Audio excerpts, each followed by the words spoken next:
जिज्ञासु मित्रों, बहुत बहुत अभिनंदन है आपका हमारे चैनल दिव्य सृजन स्पिरिचुअल में। और आज जो हम विषय आपके समक्ष लेकर आए हैं वह विषय है यजुर्वेद का। जैसा कि आपको विदित है, हमारे चैनल पर वेदों के ऊपर सीरीज आ रही है, फिर वैदिक दर्शन पर भी आएगी। तो वास्तव में दार्शनिक उद्देश्य से ही ये सब हम आपके समक्ष ला रहे हैं। तो मुख्य चर्चा, विस्तार से चर्चा दर्शन पर हम अवश्य करेंगे, सभी दार्शनिक विषयों पर जो वैदिक दर्शन से संबंध रखते हैं। लेकिन उससे पहले कम से कम वेदों को समझा जाए, उनके स्ट्रक्चर को समझा जाए। उस हेतु एक एक वेद के ऊपर हम आपके उसके जो ऋचाएँ हैं, उनका जो स्ट्रक्चर है, उसके ऊपर हम वीडियोज़ ला रहे हैं ताकि उनका परिचय हमें मिल जाए, परिचय हमें उसका पता हो कि क्या चीज़ है। हाँ, कभी समय रहा तो निश्चय ही वैदिक सूत्रों पर भी विचार लेकर आए जाएंगे। तो अभी हम आज का जो विषय है वो यजुर्वेद का है, तो यजुर्वेद पर आज चर्चा होगी। आप जुड़े रहें अंत तक। और यजुर्वेद की क्या महानता है और उसकी क्या विशेषताएं हैं, उसके ब्राह्मण कौन है, ऋत्विक कौन है, आरण्यक कौन है, उपनिषद कौन है, ये सब चर्चा आज हम इस वीडियो में करने वाले हैं। और यजुर्वेद का प्रभाव कितना है, उसका प्रभाव क्या है, मनुष्य के ऊपर, समाज के ऊपर कितना प्रभाव पड़ा है, तो वो सारी चीज़ें हम आज देखेंगे। एक एक स्लाइड चलती जाएगी और उस पर हम उसके अर्थ को भी हम समझने का प्रयास करते रहेंगे। तो आइए चलते हैं और हम अपनी चर्चा को प्रारंभ करते हैं। तो यहाँ से मैं निकलता हूँ फिर।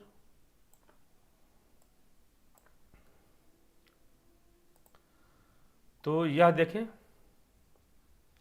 यजुर्वेद, यजुः प्लस वेद, इन दो शब्दों से मिलकर बना है।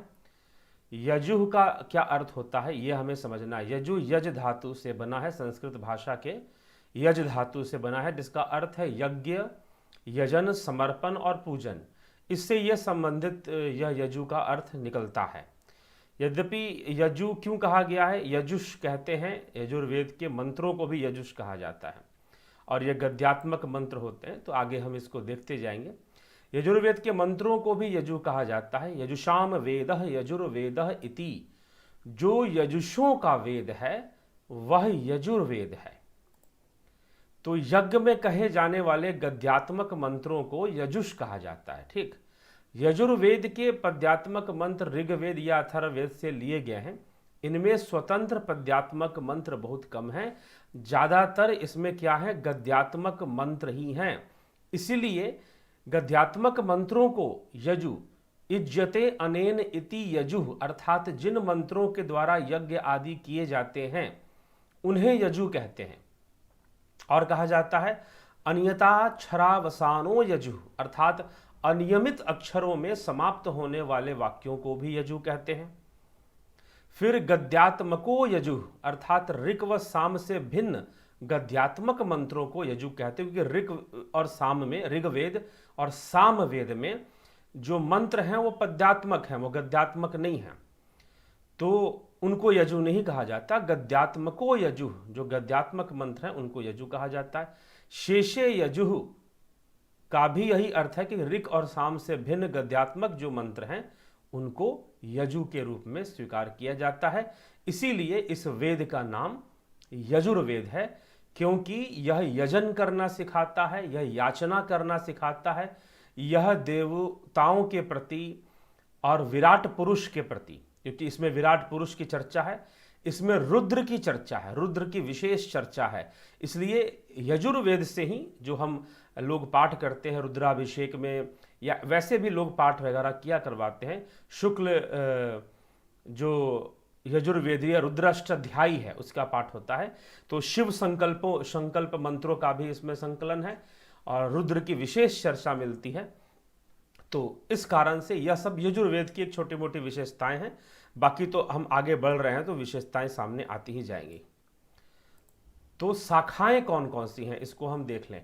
यजुर्वेद की जो मुख्य शाखाएं और संप्रदाय, क्योंकि इसके नाम पर संप्रदाय भी चला है यजुर्वेद के नाम पर, तो कृष्ण यजुर्वेद जो कि ब्रह्म संप्रदाय, जिसके नाम पर ब्रह्म संप्रदाय विकसित हुआ, और शुक्ल यजुर्वेद, ये दो मुख्य शाखाएं हैं यजुर्वेद की, कृष्ण यजुर्वेद और शुक्ल यजुर्वेद। तो इनसे संबंधित संप्रदाय ब्राह्मणों के संप्रदाय चले हैं, जो इनके ऋत्विक हुआ करते थे। ऋत्विक अर्थात इनका अध्ययन करने वाले, उच्चारण करने वाले और कर्मकांड करने वाले। तो यह यजुर्वेद जो है एक कर्मकांड प्रधान वेद भी है। यह कर्मकांड प्रधान वेद है। अब कर्मकांड क्या ऋग्वेद में भी नहीं है? ऋग्वेद में भी है, परंतु ऋग्वेद दर्शन प्रधान ज्यादा है और स्तुति प्रधान ज्यादा है, लेकिन यजुर्वेद कर्मकांड प्रधान है। तो कृष्ण यजुर्वेद जो है ज्यादातर दक्षिण क्षेत्र में, हमारे देश के दक्षिण क्षेत्र जो है, साउथ इंडिया जो है, जिसको हम दक्षिण भारत के नाम से जानते हैं, तो वहां पर कृष्ण यजुर्वेद का प्रचार ज्यादा हुआ। वहां जो संप्रदाय विकसित हुआ ब्रह्म संप्रदाय के नाम से, वो दक्षिण भारत में ज्यादा उसका विकास हुआ।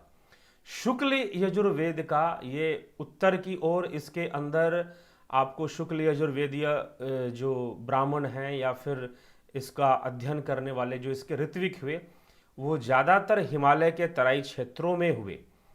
तो वो शुक्ल यजुर्वेद को फॉलो करने वाले वहाँ पर ज़्यादा हुए। तो आदित्य संप्रदाय, यह आदित्य संप्रदाय के नाम से है।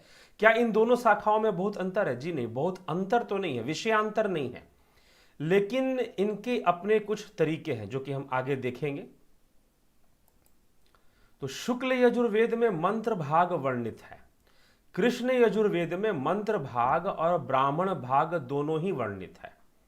ठीक है, तो यह एक बहुत बड़ा अंतर है कि कृष्ण यजुर्वेद में मंत्र भाग और ब्राह्मण भाग दोनों वर्णित है। तो कृष्ण यजुर्वेद अधिक कर्म कांडी है शुक्ल की तुलना में।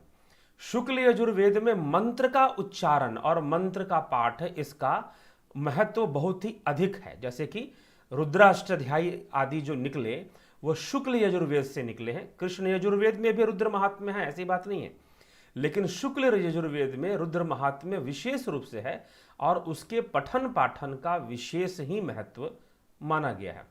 कृष्ण यजुर्वेद में मंत्र भाग और ब्राह्मण भाग होने के कारण मंत्रों के साथ साथ कर्म कांड की विशेष जो महत्व है, यज्ञ आदि जो कर्म है उनका विशेष महत्व इसमें पाया जाता है। तो आगे चलते हैं। यजुर्वेद, शुक्ल यजुर्वेद की भी शाखाएं हैं। जैसे यजुर्वेद की दो शाखाएं हो गई, शुक्ल यजुर्वेद और कृष्ण यजुर्वेद। अब शुक्ल यजुर्वेद की दो शाखाएं, माध्यम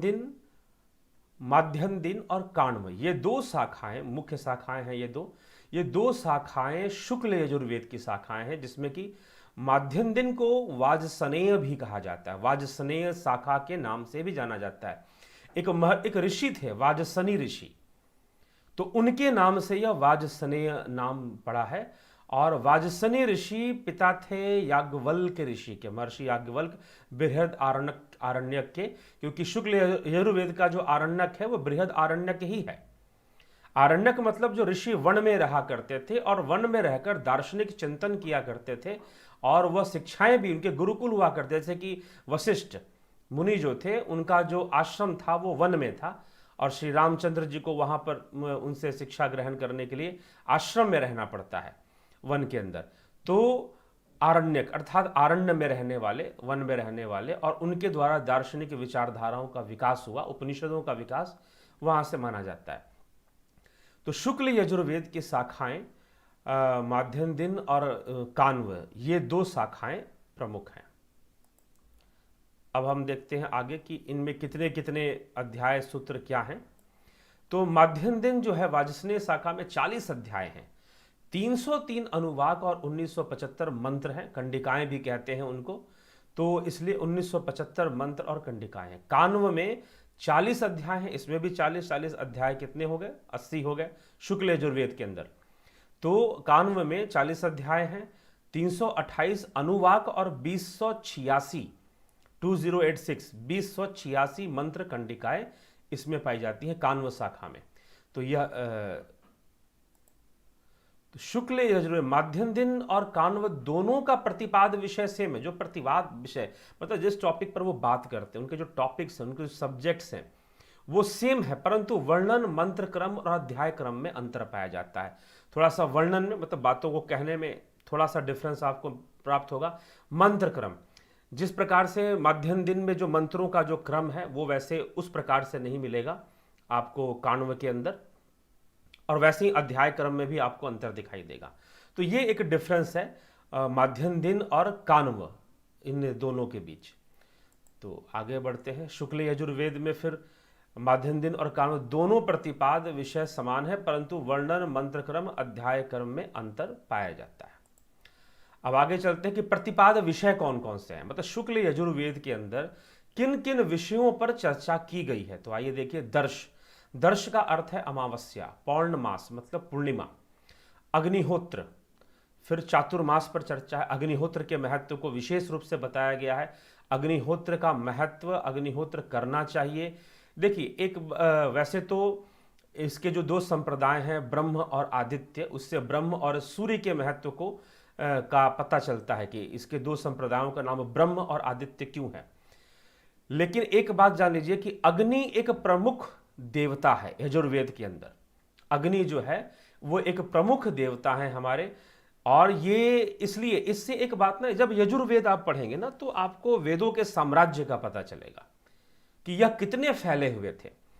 और फिर विश्व इतिहास की ओर आप झांकेंगे अगर, तो यूरोप के अंदर, क्योंकि यूरोप का ही इतिहास मिल सकता है, अमेरिका वगैरह तो बहुत बाद में नज़र में आए लोगों के, लेकिन एशिया और यूरोप के कई देश जहाँ पर कुछ क्रांतियाँ हुई, जहाँ पर लोग थोड़े जागे, कुछ संस्कृतियों का विकास हुआ वहाँ पर, तो अगर आप यूरोपीय संस्कृति के अंदर झांकेंगे, उनके इतिहास में झांकेंगे, तो उनमें भी अग्नि जो है देवता बताया गया है। अग्नि की पूजा वहाँ की जाती थी, अग्नि का सम्मान किया जाता था। ऐसे जैसे कि इंग्लैंड के इतिहास में भी, और जो नॉर्दर्न कंट्रीज़ हैं यूरोप के अंदर, स्वीडन, नॉर्वे, डेनमार्क, इन सब में भी, उनके भी आप हिस्ट्री में चले जाएंगे तो वहाँ पर भी इसका इम्पैक्ट, यूनान में आप चले जाएंगे तो वहाँ पर भी अग्नि को देवता माना गया था उनके पौराणिक उसमें जो है।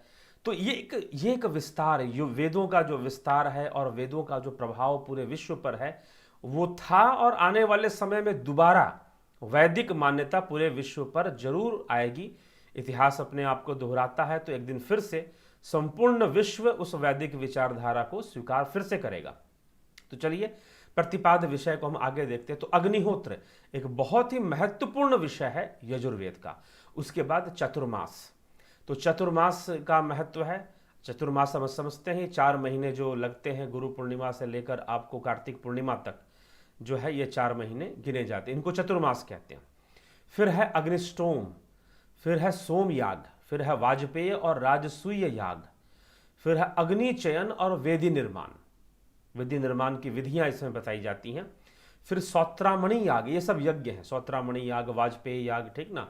फिर अश्वमेध यज्ञ, फिर पुरुष मेध, फिर पुरुष सुक्त, पुरुष सुक्त भी यहाँ पर आ जाता है, पुरुष तत्व की चर्चा आ जाती है, जो कि सांख्य, अगर हम फिलॉसफी में जाएंगे तो हम सांख्य के अंदर ये वेदों का यह जो पुरुष विषय है, आपने देखा होगा कि ऋग्वेद में भी हमने पुरुष स्तुति की बात की है, पुरुष विषय पर चर्चा ऋग्वेद के अंदर भी हुई है। तो इसीलिए वेद पहले आए और इन्हीं से प्रभावित होकर जो फिलॉसफी आई, जो दार्शनिक वैदिक दर्शन आया, उसमें सर्वप्रथम सांख्य आया। तो पुरुष सूक्त है। फिर विराट पुरुष दर्शन। विराट पुरुष दर्शन का मतलब यहाँ पर ये मत समझे, यहाँ पर दर्शन लिखने से मैंने लिख दिया है, तो विराट पुरुष दर्शन का अर्थ ऐसा नहीं कि विराट पुरुष के दर्शन की कोई विधि बताई गई, जी नहीं। यहाँ पर दर्शन लिखने का अर्थ है फिलॉसफी, मतलब विराट पुरुष की फिलॉसफी भी इन सूत्रों में, मंत्रों में बताई गई है, ठीक। तो फिर सर्वमेध यज्ञ भी है, फिर पितृमेध यज्ञ भी है, फिर प्रावज्ञ यज्ञ भी है, फिर अंत्येष्टि संस्कार, जो अंत्येष्टि संस्कार में जो हम क्रियाएं करते हैं, विवाह संस्कार में भी जो हम मंत्र आदि करते हैं, गृह प्रवेश विवाह में, उनमें उनके भी मंत्र यजुर्वेद के अंदर मिलते हैं। और फिर आखिरी जो विषय है वह ईशावास्य उपनिषद है। वह ईशावास्य उपनिषद जो है शुक्ल यजुर्वेद का आखिरी विषय है, क्योंकि इसी में वेदांत, इसलिए उपनिषदों को वेदांत कहते हैं। यहाँ पर इसका अंत पाया जाता है शुक्ल यजुर्वेद का। तो यह है। तो आगे हम चलते हैं, आगे देखिए। आगे अब विषय है कृष्ण यजुर्वेद का। तो कृष्ण यजुर्वेद की शाखाएं कौन कौन सी हैं? कृष्ण यजुर्वेद के अंदर आपको तैत्तिरीय शाखा है, मैत्रायणी शाखा है, कठ और कपिष्ठल शाखा है, ठीक। तो हम इन शाखाओं के बारे में जानकारी लेंगे। तैत्तिरीय शाखा, यह शाखा कृष्ण यजुर्वेद की सबसे प्रमुख शाखा है। इसमें 7 कांड, 44 प्रपाठक, कुल अनुवाक संख्या 631 और 2198 मंत्र कंडिकाएं हैं। साहित्यिक दृष्टि से भी यह शाखा अत्यंत समृद्ध है, क्योंकि इसके ब्राह्मण, आरण्यक, उपनिषद तथा सूत्र ग्रंथ सभी आज वर्तमान में भी प्राप्य हैं। प्राप्य हैं मतलब कि प्राप्त किए जा सकते हैं। यहाँ पर प्राप्य शब्द का अर्थ यह होता है। तो लेकिन कुछ नहीं प्राप्त किए जा सकते, तो उनका भी वर्णन आगे आ जाएगा। मैत्रायणी शाखा में क्या कहता है? मैत्रायणी संहिता है या इसे कालाप संहिता भी कहते हैं। इसमें 4 कांड और 54 प्रपाठक हैं। काठक शाखा, काठक शाखा को कठ भी कहते हैं। इसमें 40 स्थानक और 843 अनुवाक। महाभाष्यकार पतंजलि के अनुसार तैत्तिरीय शाखा का प्रादुर्भाव होने से पहले यजुर्वेद के काठक और मैत्रायणी शाखा ही लोकप्रिय थे।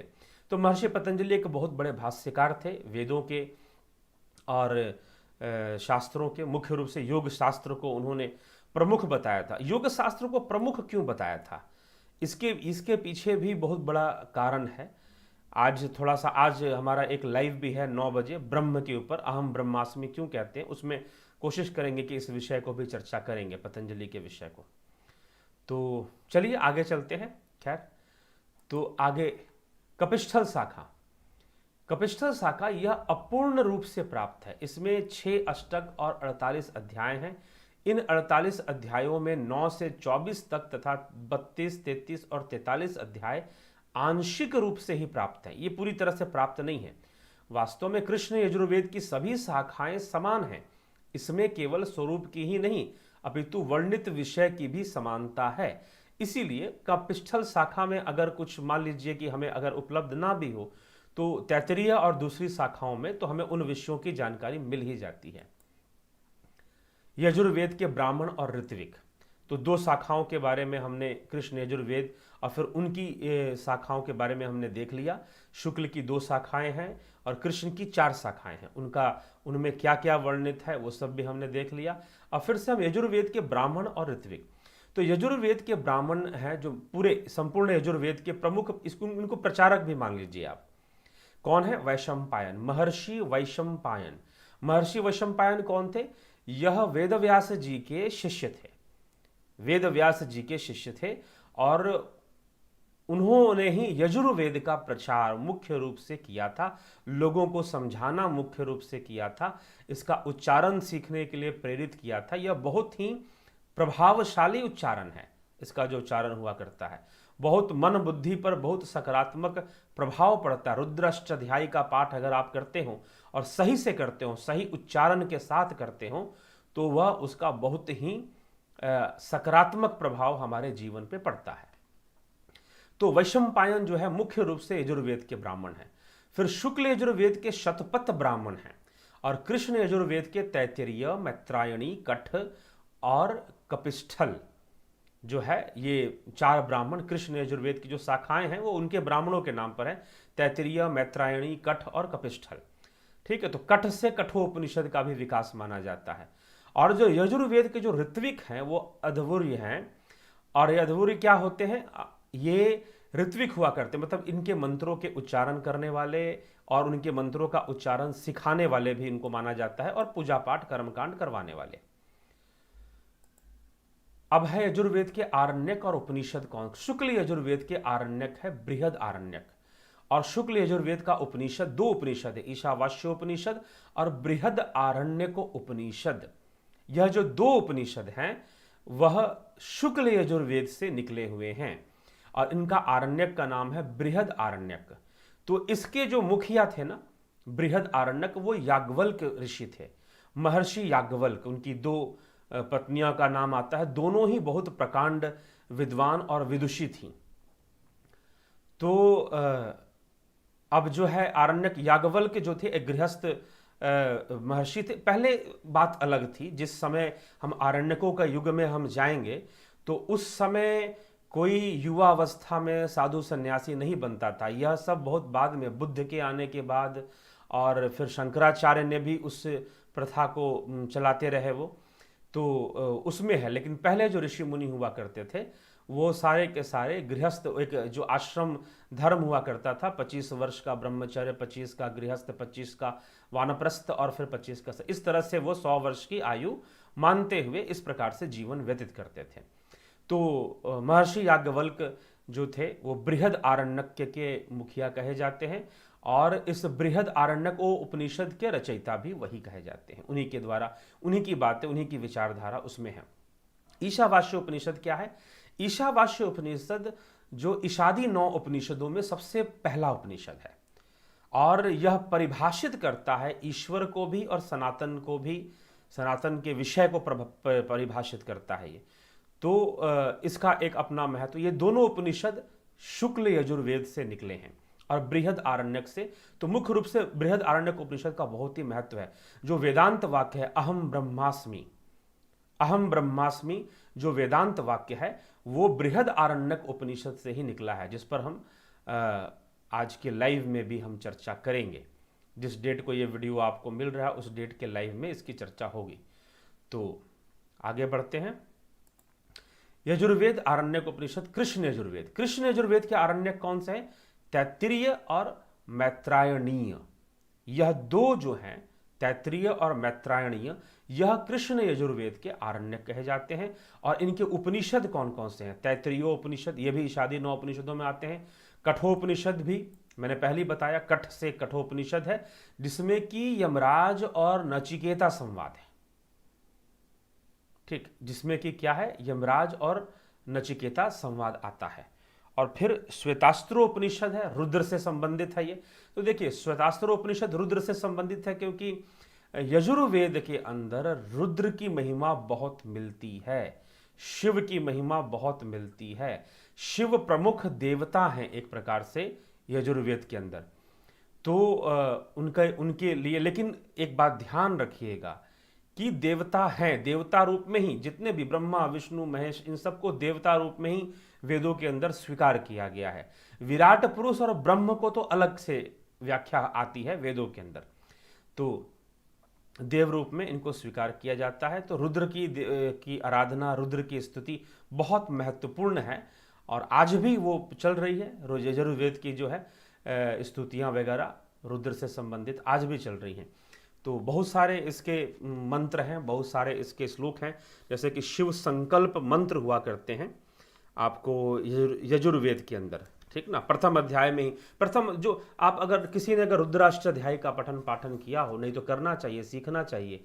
अगर आप इसके इच्छुक भी हैं तो रुद्राष्टाध्याय को सीखने, उसके मंत्रों को एक धारा प्रवाह कैसे उसका उच्चारण करना है उसको सीखने के लिए तो आप जरूर संपर्क भी कर सकते हैं। कम से कम उच्चारण तो सिखा देंगे मुद्राओं सहित।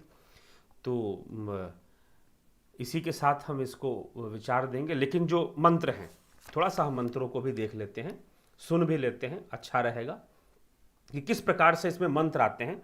जैसे कि शिव संकल्प मंत्र है, कुछ मंत्रों का मैं उच्चारण करके आपको सुनाता हूँ। ओम जजाग्रतो दूरमुदयति दैवन् तदुसुप्तस्य तथैवेति दूरंगमं ज्योतिखां ज्योतिरेकं तन्मे मनः शिव संकल्पमस्तु। जेन कर्माण्यपसो मनीखिनो जज्ञे कृणवन्ति विदथे कुधीरः जदपूर्वं जक्षमन्तः प्रजानां तन्मे मनः शिव संकल्पमस्तु। जत प्रज्ञानमुत्चेतो धृतिश्च ज्योतिरन्तर्मृतं प्रजासु जस्मानरिते किंचन कर्म क्रियते तन्मे मनः शिव संकल्पमस्तु। जेनेदं भूतं भुवनं भविष्यत् परिगृहीतं मृतेन सर्वं जेन यज्ञस्तायते सप्तहोता तन्मे मनः शिव संकल्पमस्तु। इस प्रकार से इनके मंत्रों का उच्चारण चलता है। तो बहुत ही सुंदर और वेदों के अंदर बहुत ही प्रभावशाली, आज भी जो है इसका प्रभाव भारतीय समाज के ऊपर भी, और जो भी वेदों में विश्वास करते हैं, यजुर्वेद का विशेष प्रभाव देखने को मिलता है। तो आइए चलिए इसी के साथ मैं अपने विचारों को विराम देता हूँ और निश्चय ही यजुर्वेद के विषय में आपने कुछ जानकारी प्राप्त की होगी, कुछ और इसका ज़रूर लाभ उठाया होगा। इसी प्रकार से अब आने वाले वीडियोस में इस श्रृंखला में सामवेद और अथर्ववेद पर भी चर्चा आ जाएगी। बहुत बहुत धन्यवाद। जुड़े रहें, बने रहें, चैनल को शेयर सब्सक्राइब भी कर दिया करें।